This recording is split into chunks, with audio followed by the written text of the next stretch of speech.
Thanks for joining me here on Conversations for Yoga Teachers. I'm your host, Karen Fabian, the founder of Bare Bones Yoga and the creator of the Momentum Magic Method, showing you the way to becoming a confident teacher who seamlessly shares cues and easily creates sequences, whose classes feel like events, who understands anatomy, and who shares their passion in a unique and authentic way. On the podcast, you'll hear anatomy lessons, stories from teachers, interviews with others in the field, and a dose of personal development. In addition to the podcast, follow me on Instagram and TikTok for daily videos on teaching topics. Thanks for taking the time to listen today. Let's get into the episode. Hi there. Welcome to Conversations for Yoga Teachers. I'm your host, Karen Fabian, and this is episode 251. So I am recording this on, Thursday, July 27th, and this will go live on Monday, which, believe it or not, is July 31st. So not exactly August yet. So as usual, I record on Thursdays, I post on Mondays. You can always depend on me for a fresh new episode every Monday. So set your reminders, have Monday be the day that you and I connect here on the podcast. And I promise I will always have fresh new content for you. So in today's episode, it's going to be an interview. I love doing interviews. And I love this one because it's about mindset. And I can definitely tell you, after years of working with teachers one-on-one inside my program, it's not all about the technical skills. A large part of being a confident teacher comes with tackling some of the mindset pieces, the beliefs that we hold. There's so much I could say about this, and I've certainly covered it on other episodes. But today I'm excited because I have an expert coming on, an expert in mindset. Her name is Diana Sofia, and Diana Sofia is a subconscious reprogramming coach. Now, before you think about, I don't really know what that means. Number one, she's going to explain it when we go on to that conversation. And the other thing I want you to think about is how many things we do as yoga teachers that are driven by beliefs that we have, rather than us being in the driver's seat, doing the thing because we know it's the right thing to do. And there's so many things that fall into this category. We could be changing our sequence all the time out of some false belief that we need to be doing that to keep it exciting for our students. We could be practicing with our classes all the time out of a false belief that our students need the visual anchor of us up there in front of the class on the yoga mat in order to get the most out of their practice. There's so many things. We could be feeling like there's a belief that we have that we need to have 500 hours of formal teacher training in order to be a qualified teacher. All of those things are beliefs, and they all live either in our subconscious, and we're doing things without even being aware of the belief that's driving us to do these things, or we're not even aware of it, or we are aware of it, but we're not empowered to change what we're doing. So in this episode, Diana, who is a yoga teacher as well, we go into a lot of this. So this is going to be one of those episodes where get out your notebooks, write down some notes. Diana is also a great person to follow on Instagram because she has a lot of good content there. And this is really sort of a continual thing to really keep the mind clear so that when we go in to teach our classes, we are in the driver's seat. We are doing things with intentions that we have. We're not being driven by other people or other people's perceptions of us or pressures we put on ourselves. We are there because we love teaching yoga. We are confident that we are making an impact on our students, and we are clear and able to teach in a way where we not only are skilled, but we are confident. And again, we are in the driver's seat. So with that, we're going to flip over to that interview I had just the other day with Diana Sofia. Here we go. Hello. Hello. How are you? I am good. How are you? Very good. Thank you so much for joining me. My pleasure. Yes. I was just thinking today, I wanted to start by sharing with people how I was inspired to ask you on to the show. And I was thinking to myself, oh, let me remember what that was, because it was a while back and we were going back and forth to set it up. And so I want to just share with the listener that you actually didn't attend, you presented at a virtual training that I was part of, an entrepreneurs group. And as soon as you started presenting, I was thinking to myself, I really want her on my podcast, because everything that you are having us do, and I don't know sort of where this interview will go, if you'll take us through a brief exercise, I think that might actually be fun. But I was thinking as you were presenting, oh, this would be such a great conversation to have on my show. So thank you so much for inspiring me then. And I'm sure that you will do it again here in our conversation today. Yes, thank you so much for the opportunity. It is my absolute pleasure to just talk about all these different topics, of that hold back entrepreneurs or anyone really that is trying to deliver their gift with the world. And that is my specialty, just focusing on uncovering and releasing any blocks, that may stop people from really showing up in their businesses, really showing up for the career or the talents that they have, that they want to deliver into the world. So this is my pleasure. Awesome. Well, maybe a good place to start, of course, my main listener, the primary type of person who listens to my show is a yoga teacher. And so all that I do is focused on helping yoga teachers be their most confident, authentic teacher. And while that may sound like a pie in the sky goal, it really is connected in my approach of teaching teachers to not only having certain skills, but also having a certain mindset. And you're going to help us today, I know, with the mindset piece, because so many of the conversations I have with teachers don't always involve not having skills, although it might, although it always seems to involve having some sort of mindset block that prevents a teacher from walking in a room, teaching a yoga class, and being comfortable in front of other people, in not worrying about what people think about them. I had a yoga teacher write me today, and she said, I worry that someone's thinking, what is she doing up there?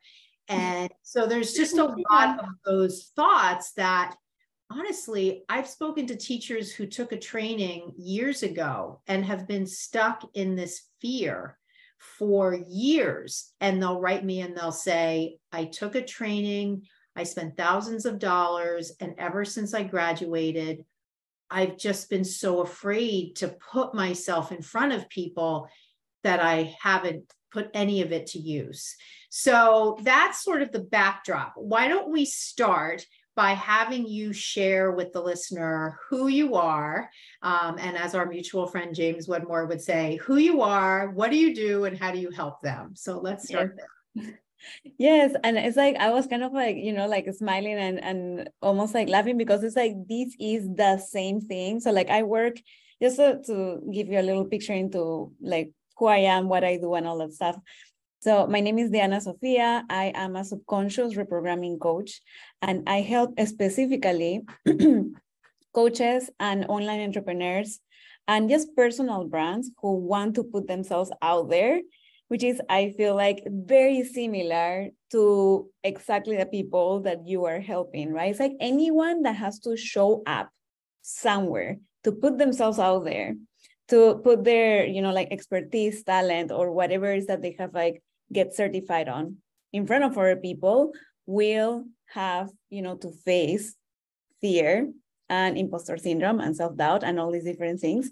So my specialty as a subconscious reprogramming coach, helping coaches and online entrepreneurs and just anyone that has a personal brand, is exactly that. Is the mindset of the mindset behind becoming visible, letting yourself be seen, putting your gifts and your talents and your expertise out there, handling all the mindset and mind drama that comes as a result of putting yourself out there, doing self-promotion, selling, pitching, you know, like anything that has to do with basically making your business successful, right? Because if we are not out in the world, like marketing ourselves or selling, you know, like, or somebody has to do that, right? Or at least teaching, you know, like in the case of the people that you help, right? These yoga teachers that want to cut the heart and the desire and the nudge to go and get a certification because they know how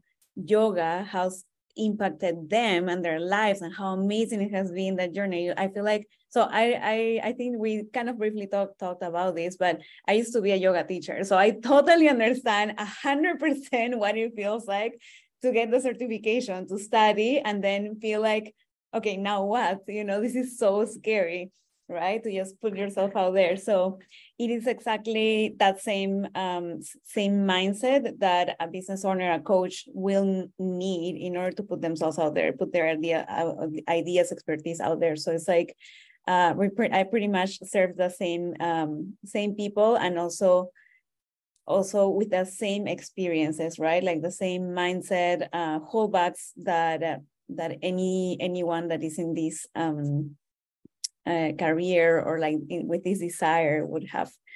And what I help people do is basically, as a subconscious reprogramming coach, the difference, you know, is that I can get to the root cause of, you know, the issues that are holding us back, and I can help people uncover what are those blocks and, you know, shift them from a subconscious level. So just so I just get briefly into the subconscious and unconscious, you know, like if we were to imagine the mind as an iceberg, only the tip of the iceberg is a conscious mind, and it's like that part of the brain that will allow us to make plans, do rational thinking, you know, set goals. Is the same part of the mind that will make us like, oh, you know what, like I want to achieve this goal. Okay, perfect. I'm going to take this step and that step, and I'm going to do this and do that, right? It's very rational, very like straightforward. The subconscious mind is what is below the surface. It's 90% of our mind, and is where all our beliefs, our self-concept, our identity, how we see ourselves, how we see the world, how we see our people, how we see relationships, the fears and emotions that come up as a result of putting ourselves out there. All of that, all of our programming since we were in the womb, and even whatever transfer there was, you know, from our ancestors or like our parents, everything, you know, it stores everything. And it's this like big data storage, right? With like all these different programming. And that is actually what is running the show. So we think, you know, we are like, we can control our thoughts, automatic thoughts, right? The things that pop in our head, or the emotions that we feel like automatically. And the reality is that it's our subconscious mind that is controlling that part. And then we have the faculty, you know, in our conscious mind to redirect our thoughts, to become aware of our emotions, our thoughts, our limiting beliefs, how we are thinking about ourselves, how we're thinking about teaching yoga, right? Putting ourselves in front of other people, all these different things. We can become aware of all those things and start redirecting those thoughts and emotions to more empowering ones. But I always say that even though that's incredibly powerful and useful, it has to be also paired with reprogramming the subconscious to support whatever it is that you want to do. So that exercise that I did in the you know business program that where we are connected, was exactly about aligning the subconscious, you know, clearing stuff that was in the subconscious so that we can better align the subconscious to support whatever it is that you guys wanted to achieve, right? So that's basically what I do in a nutshell. I help people just rewire the subconscious so that it supports whatever it is that they want to do.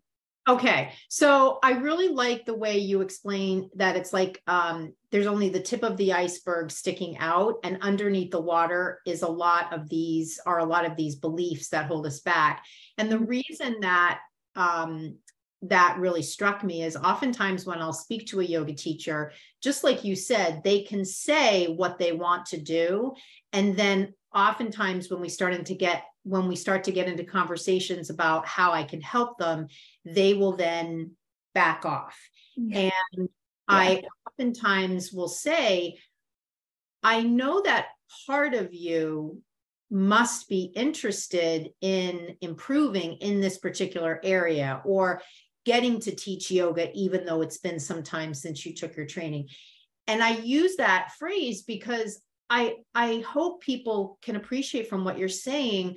It is sort of like we have different parts of us. We can have the part of us that's above the ice, that's above the water line. That's the part of the ice that we can see. And we can be in our rational mind saying, I want to teach yoga. I want to feel confident when I teach yoga. I want to be able to walk into the room and not worry what other people think about me. I want to be able to understand anatomy and share it in my cues. And then there's that other part that's under the water line.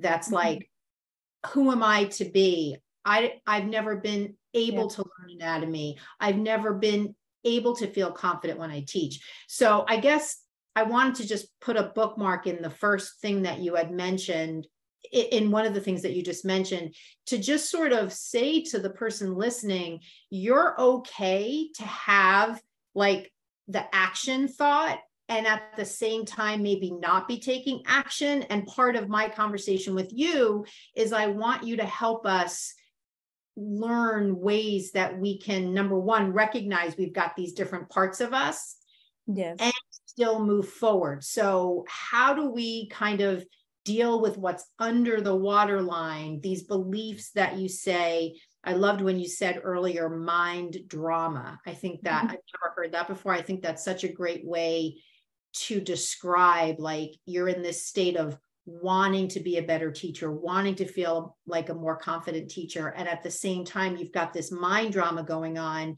because this other part of you is like, you can't do that. Who are you to be doing that? So tell me a little bit about maybe techniques, or how do we get at those underlying thoughts that are below that waterline, the part of the ice we can't see. Okay, I love this. And I love that you actually tell people that there's a part of them that wants to do something, and there's a different part that is like, kind of like resisting it and whatever, and that's totally normal, because it is, and the reason there is that, like, there's sometimes that seeming like that conflict, let's just say, between these parts, is because, as I was saying, that our conscious mind, wants to achieve these things, and it's exactly all the things that you said, right?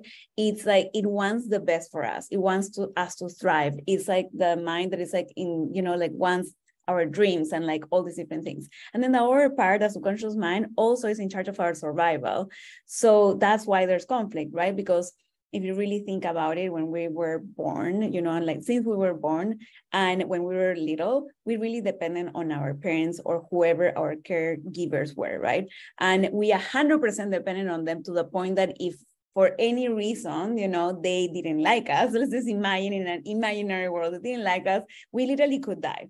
So that the subconscious mind grows up knowing, that it has to be light type thing, so that it survives, right? So we become a little of like people pleasers of our parents, so that we can receive love, so that we can receive, like care, and obviously food, and like all these different things, right? So what happens is that obviously in the best of, this is why basically we get this conflict, but basically in the best of, wanting the best for us, our parents, like told us, okay, perfect, like, don't be like this, don't be like that, don't do this, don't do that, right? So then we start kind of like understanding what is that our parents like or not like, or what is our teachers like or not like, our friends at school, right? And we start adapting ourselves to that. So then what happens? We are adults, we become adults, right? And then we want to teach in front of a yoga class, and there's all these people looking at us, and then we start having that primal fear of like, what if I get it wrong? What if I do this and that and they don't like me? What if, I don't know, like I mess it up and like I make a fool of myself, or like they laugh at me, or whatever it is. And the reality is that a part of our mind, our primitive mind, is thinking, is equating that to death. So that's why it feels so vulnerable. But what we know, and like actually this is exactly what the first step in people overcoming this and seeing it for what it is your subconscious mind equates all of these different things outside of your comfort zone as death. So that's why, you know, it's throwing you like all that, it's basically sending you signals of fear and, you know, like discomfort and stress and all these different things that you may be feeling as you're trying to put yourself and your yoga like knowledge and classes out there, right? It's just doing that to prevent you from doing it, you know, so that it can keep you safe, you know. But with your rational mind, we know, you know, if you were to just ask anyone, it's like, do you think that you really will die if like your yoga class is not that good? It's like, not really, right? It's like kind of like, yeah, no, not really. So that's where we start kind of like really using a little more rational thinking to overcome this. So I would say that that's the first step, is just know where those fears are coming from. They're coming from your primitive mind that is trying to keep you safe, you know, and it's keeping you safe by sending all these signals, which is all these emotions, all these thoughts of self-doubt, to keep you in like kind of like shield, you know, so that nothing happens to you, because it's equating that if something happens to you, that equal death.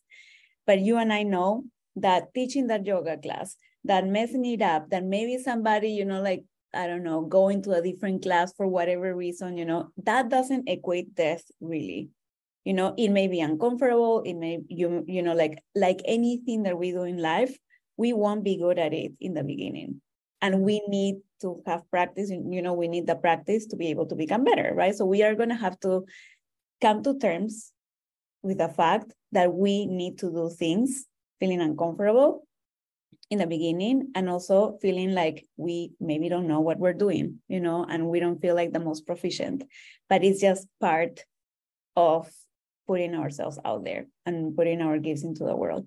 Now, there are things that we can do to decrease that decrease the stress of putting ourselves out there.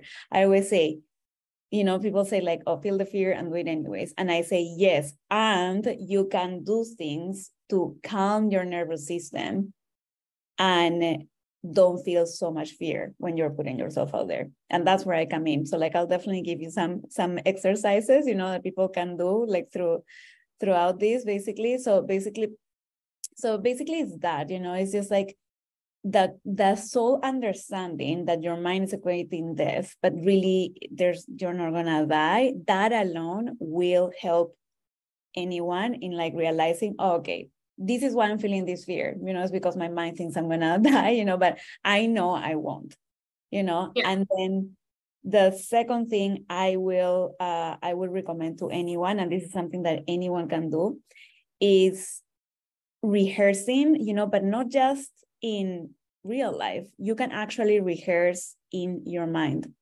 because the mind doesn't know the difference between real and imaginary things, you know. So when you close your eyes and you imagine yourself in front of a group, in front of the class, and giving the class and feeling and seeing yourself like comfortable, you know, and seeing like everybody just like moving, you know, at the rhythm that you're like you're pacing them, right? And basically following the class and being happy and all these different things, and just like all of that trains your mind to think, oh yeah, actually I know how to do this, you know, we're doing it. So then when you go into the class, it doesn't feel like a foreign thing, because you're already doing it in your mind. And there's actually studies about this where they send athletes to rehearse in real, like kind of like in different percentages, right?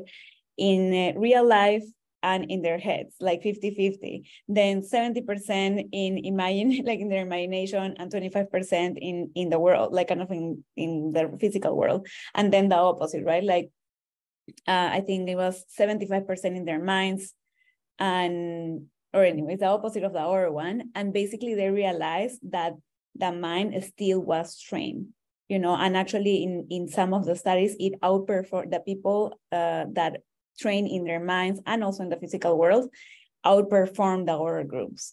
So you have an incredibly powerful tool, you know, right at your fingertips, which is like closing your eyes and imagining yourself doing an amazing job. And that alone just trains your mind to not fear this thing, because the more you're seeing in your mind's eye and everything is going fine, and it doesn't have to be like, also, you know, like if for some people it's I don't know, let's just say too much or too out there to imagine themselves as having the most incredible like class, you know, you can just make it okay, like an okay class, you know, everybody was fine, everybody followed through whatever it is, and everybody went home happy, you know, or like just fine, you know, and even that alone will tell your brain, oh, this is fine. Actually, you didn't die. And the more you can repeat that in your head, the more your mind will stop fearing it. Yeah. Yeah. I love the way you're sort of, in the first suggestion you gave, you're asking, let's say it's me, you're asking me to question my fears and to sort of use logic. Mm-hmm. And I can appreciate that saying I didn't die makes sense because the primitive mind thinks like that.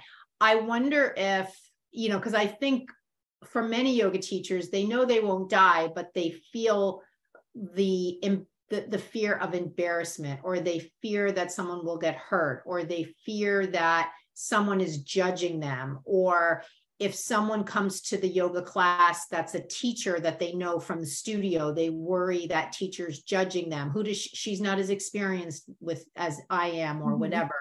So it sounds like, and I guess I'm asking what you think of this, along with saying like, you know, if the fear comes up, oh my God, I'm not going to die.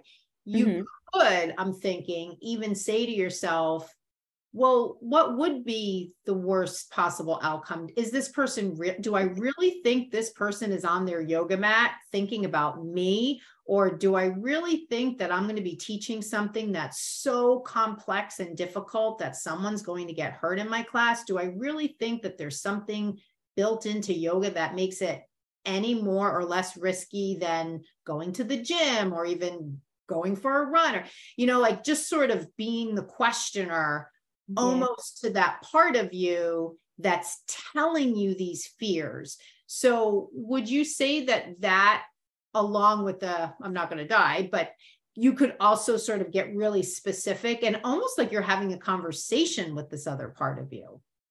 Yes, absolutely. And exactly what you're saying is one of the things that I do with my clients. It's like imagining the worst case scenario, you know, actually even you can imagine, they can imagine, okay, imagine that I mess up, you know, and just like, okay, and then just open your eyes, you're not there, you know, like it's fine. You feel uncomfortable. Okay, it's fine. Just imagine that again, you know, imagine that you mess up. Imagine that there's that specific person. And also I would say that they can pair up the imagining with deep belly breaths, you know, because belly breaths like basically activate the relaxation response.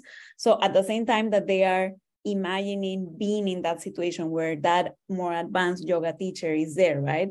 Or where whatever, something that maybe they someone leaves class early. I hear that sometimes. People, you know, they're so afraid, like what if some, or not so much that they think it ahead of time, but if it's happening in the moment, it will throw them way off because their assumption is the person left early because they don't like me, they don't like my class.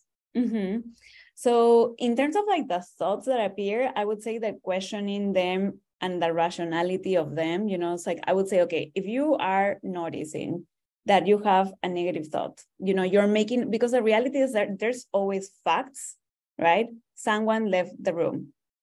That's a fact. But then what is the story that you're making about that person in the room? And if that story is not empowering, then what are our 10 other stories that are empowering that you can tell yourself about that? Yeah, that don't involve you, that have nothing to do with you. Exactly, that have nothing to do with you. Exactly. And then also even thinking about your own personal experience. I have left many classes, you know, many yoga classes like earlier, just because I needed to get to work, you know, so like even they can even put it on themselves. Like when I have left classes before, you know, why it has been, or when I have been, you know, on the floor, why it has been, when I have even hurt myself doing yoga, why it has been. most likely it was because I didn't hear, I didn't tune into my body, I didn't listen to myself, so is it really the yoga teacher fault, type thing? So I would say that just using your rational mind to just create new stories that are more empowering, that's going to be great for the thoughts, but then for the nerves that come, that basically the somatic experience, which is like the experience in your body, right? The nervousness, all the stuff. I have noticed that if you pair, a visualization exercise, a simple one where all the things that trigger you imagine, so like the person leaving the room, the yoga teacher that is like more advanced coming into the room, and you just imagine that as you are breathing, from your belly with your eyes closed, then what happens is that your mind will take that as a more like, kind of like a more normal experience, so that you won't get so nervous when those things happen or trigger or put off or whatever, right? Because you already imagine in your head how it's like to have that happen, and then you continue with a class like nothing happened, right? In your head, because that's basically rehearsing. It's rehearsing in your mind how you would want to behave and feel and think in that moment. And you can throw in there whatever like puts, like gets you out of the flow, right? So those two tools, I would say are the most powerful that people can just do on their own. Mm-hmm, mm-hmm. Would you say that also applies? Sometimes teachers will say to me that when they scroll through Instagram and they see other yoga teachers' posts, that can be triggering for them if they're making up a particular story, an assumption about that yoga teacher's life compared to theirs, or that yoga teacher's skill compared to theirs. Would you say that, that deep breathing technique could also be a way, along with maybe not looking at those things? I mean, some things you can't help, like if someone comes to your class who's someone that's triggering to you, you can't help that. But what about situations that you recognize stoke your fears? Is there something around a technique that would say, don't put yourself in situations that will stoke your fears? Or is it better to just try to desensitize yourself to them? It's actually better. Okay, so like, I mean, obviously people have different schools of thought, but I'm going to tell you what happens in the brain when you start avoiding things. Basically, when you go out of your way to avoid things, your mind will attach more threat, will read that as a threat. So the more you avoid the post on Instagram or whatever it is, like the reality is that your mind is just attaching more threat to it. Now, I understand that there is cases where like people can be very triggered for whatever reason, right? And I would say in those cases, like, yeah, sure, you can avoid the situation. So you're like, just take care of yourself, but also in those cases where people are really, really triggered, I would say like, just look for help, because there's layers to things, right? I love that my clients just have tools to work on themselves, but then in my own personal journey, like I helped myself for the longest time, and then I kind of hit the wall, and I was like, okay, I still feel like there's something blocking me from expressing my true authenticity and like my true self online when I had to sell, when I had to post on social media, all those things, right? And what I uncovered is that there was a lot of like very small like past experiences that had really hurt me and wounded me, like in the past. So then I was really triggered about like going out there and putting myself out there. Some people won't have that in their pasts, right? Like big experiences of rejection or like bullying or like stuff like that. They won't have that. So then they won't feel all those fears. But when there's a very high intensity trigger in the present, most of times it's not the present situation that really is the trigger, but it's an accumulation of these events that we have been accumulating that are almost like evidence of like stories in our head that are like, oh, people don't like me, people are going to reject me, or like, you know, I am not liked, or whatever, I'm not good enough, you know. So then in those cases, when somebody is really, really triggered, the self-help is like, it can only go to a certain extent, you know. And in those cases, that is when I tell people, look for someone that can clear all those experiences, you know, and reprocess those experiences with you, so that they don't bother you. And that can be like, it doesn't have to be necessarily therapy. Like this can be done in such an easy way. It's kind of like the exercise that I walk you guys through. That is a easy, painless, very light way to reprocess things from the past. Yeah. For example. So let me ask you, and I sort of feel like maybe we touched on this a little bit, but I just want to make sure, coming off of this conversation we're having here, that I definitely want the listener to get a little bit of like an action step process around this particular thing. When we were talking at the beginning about looking at the water and seeing the ice above and not seeing the ice below, and you were talking about the different sides or parts of us, and that oftentimes, even though our logical mind might want to do something, it's our subconscious mind that holds these beliefs that hold us back from doing it.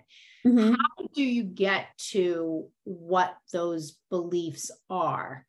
Like, how do you, like, if I know that I want to be able to walk into the studio and be a confident teacher, and I can at least say to you all of my fears, I'm afraid people are judging me, I'm afraid I don't have enough experience, I'm afraid I don't have enough hours of training and all this kind of stuff. How do I then go to the level of my beliefs or my hidden beliefs that are driving me to attach to those negative thoughts, versus someone who doesn't have those negative thoughts and just walks into the room and teaches confidently? How do I get to, like, if my father told me when I was growing up, oh, you're never going to be good at science, and now that's blocking me from learning anatomy, like, how do I get to that? Okay, so that's a great question. I would say, okay, so like how I go about, there's a few different ways that I go about pinpointing limiting beliefs. But one of the ways is basically getting, and this is pen and paper for everyone right here, you know, but it's like writing, okay, I want to step into teaching, you know, confidently yoga, but I feel like I can't because, and then just write all the things that come to mind, because this, because that, because like blah, all the things, right? And then I would say from those thoughts, there are going to be some thoughts that are like more, I would say, you know, I always like qualifying from 0 to 10. It's like, how much do you believe from 0 to 10, each of these thoughts? Okay. And there's going to be some of those that are going to really stick out. Like, oh yeah, I believe this as a 10, you know, or it's like, oh, actually, no, like, let me just actually work through these, you know, consciously, you know, and like challenge these thoughts. It's like, is it really true? Is it really real? You know, is it useful to have these thoughts? Like, oh no, probably. Okay, probably not. Perfect. Let's just like write different thoughts that may be more empowering or more neutral, right? And then from there, you know, like you go and practice that, right? As much as you can. And those are like, that's a quick shift that people can have. And that's a quick way to just like uncover things that you may be thinking, believing, feeling, right? Then I would say, if like somebody goes and does that, and they still go back again and again into one of those thoughts, like, oh yeah, but this, you know, like there's like a big bad type thing, you know, that is always like, oh, but I'm not good enough because blah, blah, blah, blah, blah, blah, you know, type thing. And they continue to go back to that one. That's where I say, okay, this may be a like deeper belief, you know, that you need to work through. And what I would say and what I recommend is like, basically, they can go back to experiences in the past that may have created that belief. It's like, when did I learn this about myself? You know, what created this belief that I cannot do this because XYZ? You know, like, when have I felt like this before? you know, and from the moment of now, what they can do is the experience that I walk you guys through, right? It's like selecting 2 to 3 experiences that are more recent, where they have felt really competent, really confident, you know, like teaching something. It doesn't have to be yoga, it can be something else, right? And just going back and forth from those ones. It's like, okay, perfect. These are the experiences that I had in my past, you know, that made me believe that XYZ. But here I have these other experiences, you know, where I have learned something new, where I have felt confident, where I have put myself out there, or like I have learned something that I didn't know before, and then I have, you know, like really achieved and excelled at something, right? So I would say that that's like a way of like transferring, you know, whatever it is that you learn in these positive experiences where you have felt accomplished and confident and everything, and just transfer how you felt in the past to you know, like basically to this idea of like, okay, I made it through, I am not there anymore, you know, and this is not true anymore. It's a part of it's in the past, and this is my new self, right? The self that is accomplishing things, learning things, that has really gone from maybe not knowing anything to knowing what I know right now, right? From wanting to achieve this goal and to actually achieving it, you know, and you have the evidence that you have done that in the experiences that are more recent, if that makes sense.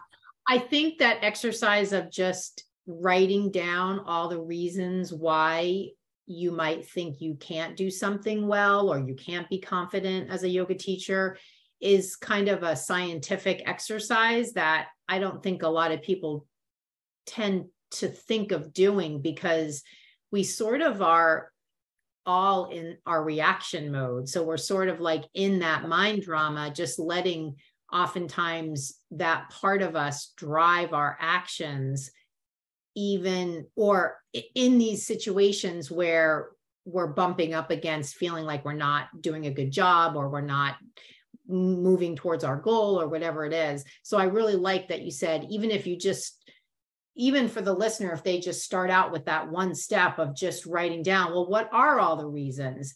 I think that can be definitely valuable. So I'm really glad that you brought that up. And then the whole idea of, well, what are other experiences you've had where you operated differently than this, where just like you said, where you were able to teach something well, even if it wasn't yoga per se, maybe you work at a job where you had to teach somebody who was a new employee and you taught them whatever you know. So I think that's great.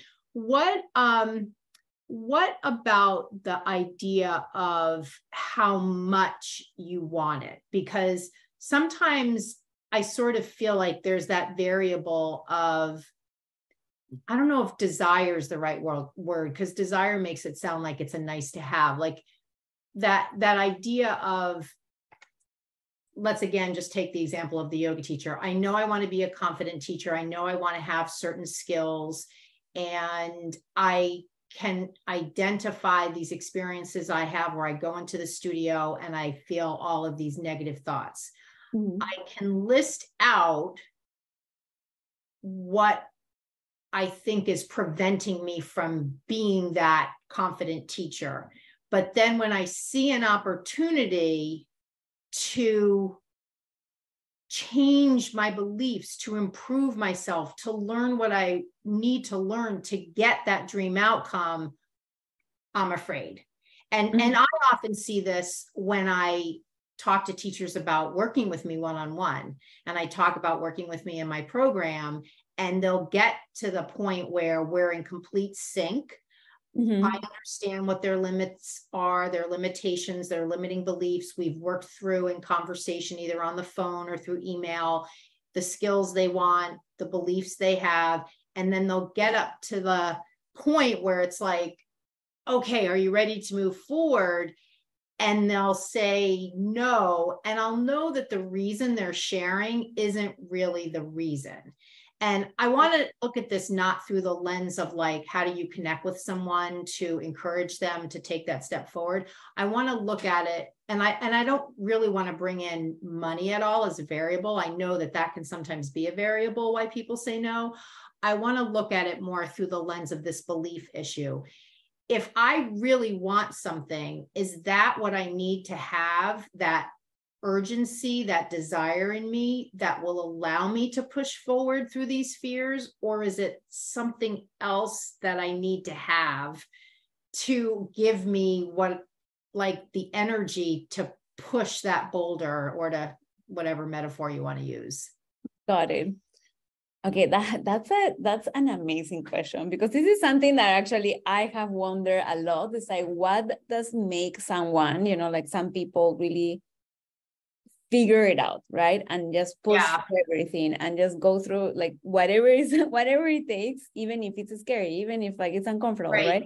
And some more people just get paralyzed and just stay in paralysis. Yeah, and even like you can even think about in your work with clients, like, are there certain techniques that you've used to like support someone as you're sort of seeing their ability, but they're not seeing it in themselves? And you're like, are there things that you're doing with the clients you work with to kind of keep nudging them forward to believe in this part of themselves that's the higher self? Mm-hmm. I mean, definitely there's like a lot of things that we can do to like continue. I think that the biggest thing is that understanding and being okay with not being good at it in the beginning. Like, that's the biggest thing. It's like your first class will be the worst class that you will teach. And it's okay. Like even the most advanced teachers, the most like experienced teachers had to start from not being good at it, not being the best at it, right? Not being who they are right now. And I think there's a lot of things that come to mind. It's like, first, like not comparing your number or your day number one, or your class number one with somebody else's like class number 100, because even after 10 classes, you like people, even after 3 classes, they will feel the difference, because I remember my own journey, right? And it's just getting over that bump and just knowing that it gets better really fast. Actually, it doesn't even have to take forever, right? In terms of like their ability and everything. But I feel like this is very person dependent, because it depends on what exactly is holding them back, I would say. So those are the 2 things that come to mind in terms of like motivating people. And also I will say, it's like, I always think about, this is kind of like, I don't know, like out there, but I always think about my deathbed, and it's like, am I going to regret not doing this? Mm-hmm. Because the reality is that you're not taking the chance to just at least trying and putting it out there, basically can result in regret. And they always say, how the pain of regret of not doing something is way higher than the pain of failure, of like, and failure is like, however you define failure, because also like, what is failure as well, right? Like, it's like such a construct, right? It's like, oh, it didn't go like I wanted, like I decided in my head randomly that it needed to go, right? Somebody can go to their first class and say, this is my first class, and it may suck and it's fine, and then they just put their expectation threshold so low that it's like, okay, perfect. It's like, I'm just learning, right? It's like, here I go, second class, I'm just learning, I'm getting better class after class, right? Yes. And with that mindset, then, like they're not expecting like to be, the advanced yogi or like yoga teacher, right? They're just like, I'm just learning, I'm here to learn, and we all have to start somewhere. And I want to become better at this. Like every hour that I put in, every class, I'm getting better, and with that mindset, you just take on the challenge, right? But also, I always like thinking about, am I going to regret not doing this, right? Because, and what is going to be higher, that the pain of like not doing it and just looking back and just knowing that I could have changed other people's lives, and I chose to like and I basically let the fear win type thing, right? And I also say that a lot of these issues, and this may really help people, a lot of these issues that we face about like, how am I going to look? How am I, like, if I am going to make a mistake and whatever it is, it's basically putting the light on ourselves. One thing that has allowed me to just put myself out there is that I am not doing this for me. I am doing this for the person on the other side that needs this class, that needs this message, that needs to hear from someone else that is not the people that are out there already, you know, that I don't know, word of encouragement, or like that class, or that, I don't know, lesson or something that I am bringing in, right? It's like that person that maybe is just like, oh, if she can do it, I can do it. I don't know, just like, whenever we stop focusing so much on how we are gonna like not look good, or how we may make a mistake, and just really almost selfishly, you know, like only focusing on ourselves, and we start shining the light onto, why am I even wanting to do this? Probably because I want to change people's life, and because some or yoga teacher taught me yoga and it was the most magical experience, and I want to create that experiences for our people and impact the life of our people positively. And I know there's so much stress in the workplace, right? And this is like a I don't know, a breath of fresh air for someone that is stressed, you know, and I want to be able to hold space for people to have a good time, you know, or like a relaxing time, right? Yeah, After totally. work. When you said in the beginning, people get into teaching yoga oftentimes because it really helped them, or it transformed them in some way, or it impacted them in some way. And 9 times out of 10, when you ask someone, why did you go to teacher training, your initial yoga teacher training, they'll say, because I was so transformed by yoga that I want to share it with other people.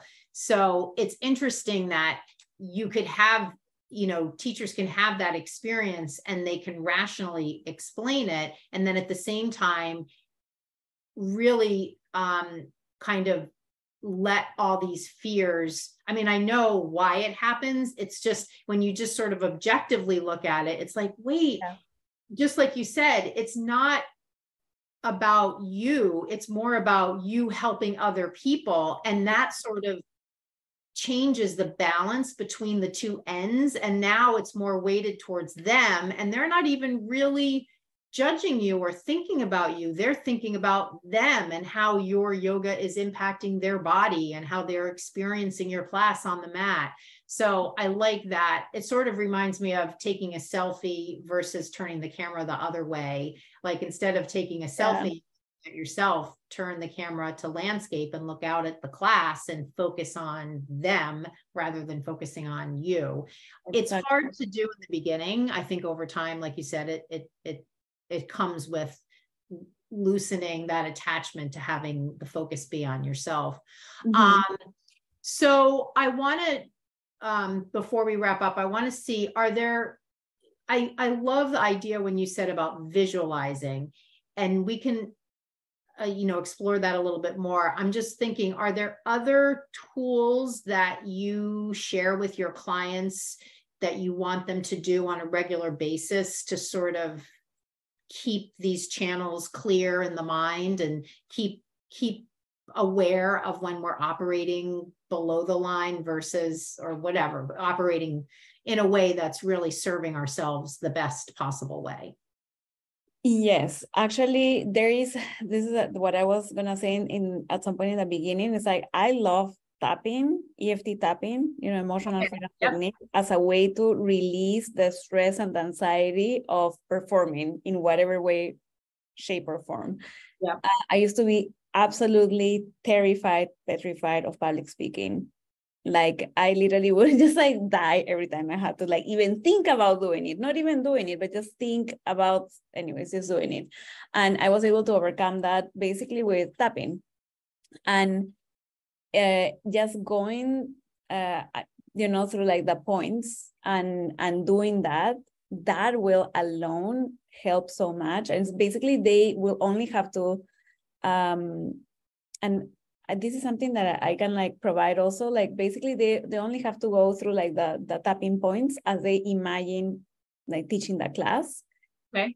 The stress that feels, the fear, whatever it is that they're feeling, whatever they're thinking, they just tap on all the different points, and that automatically relaxes the body, so they can do a much better job because the body is just calm and grounded. And so that's what when somebody, like any one of my clients, have had to like face fear continuously in public speaking, interviews, social media, whatever it is, like tapping is the best friend. And I have like inside of, when I work with someone, I have a portal where I have a tapping class, and like they just use the tool for whatever they want in between sessions, so maybe that's something that I can like give like kind of like a PDF, with the tapping points.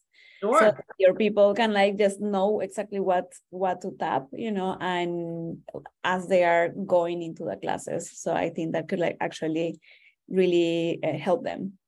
That would be great. Yeah, especially because for someone who is experiencing a lot of these fears, if you're teaching 2 or 3 times a week, you're constantly being faced with these. So yes. Tapping is such a portable thing you can do as you're sitting in your car before you go into the studio. You can kind of do it, very easily on the road before you go into the class. That actually, along with like, deep breathing, would be great.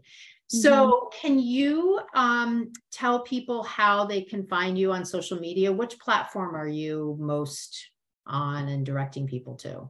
Yes, I am basically mostly on Instagram, and my handle is at I am Diana Sofia, and Sofia is like with an F of Frank. So it's kind of like a curveball for everyone, but it's basically I am, and then Diana is like Diana, and Sofia is Sofia.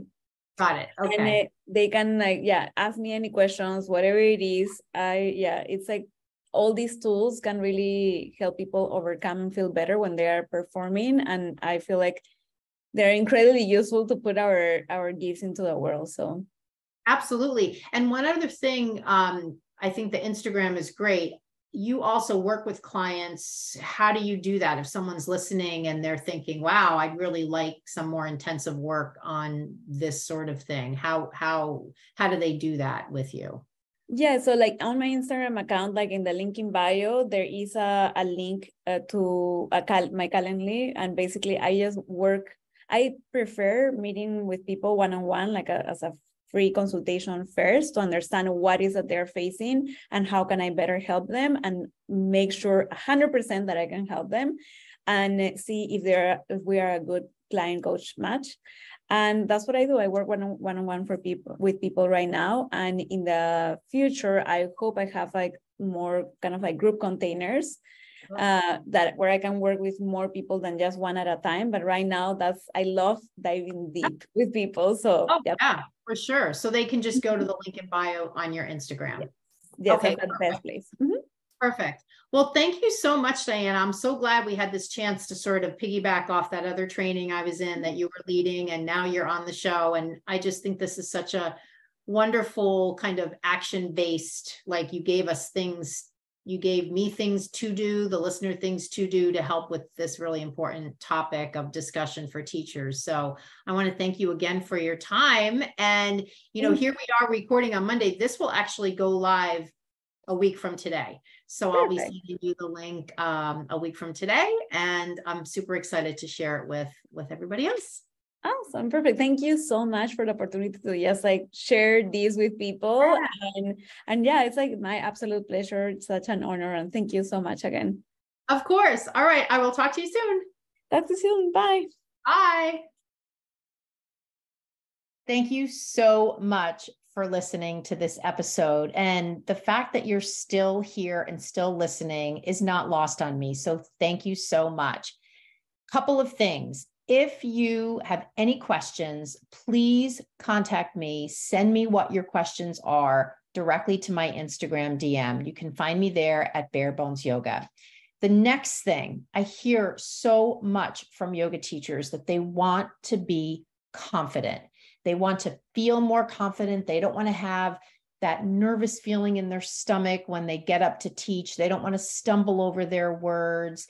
They want to create sequences fast and not spend so much time writing out their sequences and practicing their sequences. And they so much want to just walk around the room rather than being tied to the mat and practicing the entire sequence with their class.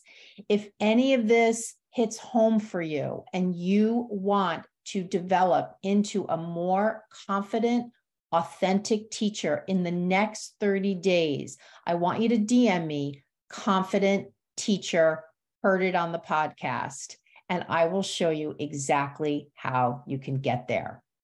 Thank you so much for listening. I'll see you on the next episode.